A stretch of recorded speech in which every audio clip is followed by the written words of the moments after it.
Hey, what's up, everyone? My name is Trent. This is Rams Talk, the sitting in my car on my lunch break edition. Thank you for watching. I would like to talk about yesterday's game with the 2018 Los Angeles Rams played the 2016 Los Angeles Rams, or at least that's what it felt like watching the Cardinals play yesterday. I'd also like to thank you for subscribing, for watching, for commenting, for liking, for everything, for all your engagement. It really means a lot to me, and I do appreciate it. I actually have a new Twitter handle, Real LA Rams Talk. That's at Twitter, so you can hit me up there if you don't want to always use the comment section on the videos. So let's just get right into it. I guess if I had to describe this game to someone who didn't watch the game, I would just break down the team stats because those are quite telling. So the most glaring thing to me was that the Rams had 24 first downs and the Cardinals had 5. Crazy. The Rams had 67 total plays. The Cardinals had 43. They never really got past half field. I don't really count that last drive. That was just garbage. The Rams had 342 passing yards compared to 83 for Sam Bradford and the Cardinals. The Rams had 432 total yards compared to 137 for the Cardinals. And the Rams had the ball for 34 minutes. The Cardinals had it for 25. I mean, the Rams just straight up dominated that game. It really was like watching Sam Bradford quarterbacking the Rams of 2016. Even though he wasn't the quarterback in 2016, that's almost kind of what it felt like. Just garbage offense, no creativity, no down the field passing. I mean, talking about going down the field, Bradford, his longest throw was 15 yards, or the longest catch and run was 15 yards from Larry Fitzgerald, and he only averaged 3.3 yards per throw. That's insane. I don't think I've ever seen that before. Goff he averaged in this game 11.1, which makes sense. I mean, it's a better team, but still 3.3 is just terrible. And even though the Rams won and it was awesome, you kind of get the feeling against the Raiders and the Cardinals like they really just haven't played any top-tier teams. I mean, the Cardinals, a lot of people are talking about the Bills being garbage, but the Cardinals look like serious hot garbage. They wouldn't surprise me if they had the number 1 overall pick. But, I mean, you have to give a lot of credit to the Rams' defense. They showed up. I mean, the pass rush was coming hard. I mean, maybe the reason why Sam Bradford didn't throw down the field is because the defense, the cornerbacks were locking him up. I mean, they also held David Johnson to 48 yards on 13 carries, which, 2 years ago, that guy was arguably the best running back in football. That was when Gurley had his down year. So the fact that, like, they contained him, I guess they stuffed the box. It's kind of like watching what other teams did against the Rams a couple years ago when they just stuffed the box against Gurley because nothing else, like, Keenum or whoever could not throw the ball. Or the offense just wasn't creative enough. Speaking of the offense not being creative enough, everyone see Tavon Austin score that bomb yesterday? Yeah. Kind of wish they would have done that when he was here. Anyways, just want to stay on the defense. Aaron Donald, there was a series where the Cardinals were backed up by their goal line, and they converted on 3rd down, but during that play, he just bull rushed the defender and, like, jumped over the defender and hit Bradford, but it was okay.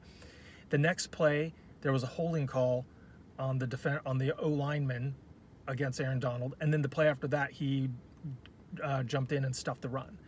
So, like, even though he's not having sacks, and this is the thing people need to realize, just if you don't need to see the sacks, but look at the penalties on the guys guarding Aaron Donald, trying to block him. Look at how he collapses the pocket. He gives the QB no time. I mean, look at all of these things he does, and he stuffs the run. Like, it's not always going to be sacks or tackles for loss, but just him getting in there and creating havoc. That kind of that spells or kind of like bleeds into everything else. The other defender that I really want to give a lot of credit to is John Johnson. That guy is just balling out. He had an interception last week. Then yesterday, I mean, he led the team in tackles with 7, 6 being total. But, like, he was everywhere, and he was hitting hard. And that guy, that was a steal of the draft last year. So tip of the cap to John Johnson. Well done. And then if you want to go to the offensive side of the ball or even special teams, we'll stick with another JJ, and that's JJ Natson. Now, that guy was electric. 155 total return yards with 133 punt return yards. Now, I like Pharaoh Cooper. but he never showed me what JJ Natson showed me yesterday. Like, he just way more electric. And he would be the first of two guys I could see taking a starting job due to injury or suspension. The other one would be Austin Blythe on the offensive line. Now I'm going to just transition to the offense. So Austin Blythe, all three of Todd Gurley's TDs came to the right side. Now the first one he kind of just swept around the end on that jet sweep deal. But the next two, the second one, Austin Blythe just mauled that guy to the ground. Like, that wasn't even close. I think that was in Kimdichie. Just took him out. And then the third touchdown that Gurley scored was also to the right side. You would think that he would go to like the Havenstein, or sorry, the Whitworth Saffold side, but no, he was going to the Blythe Havenstein side. So that was pretty awesome. So Austin Blythe, just the pass protection in general. I mean, like, Goff rarely got touched, and if he did, it was because he was holding the ball too long.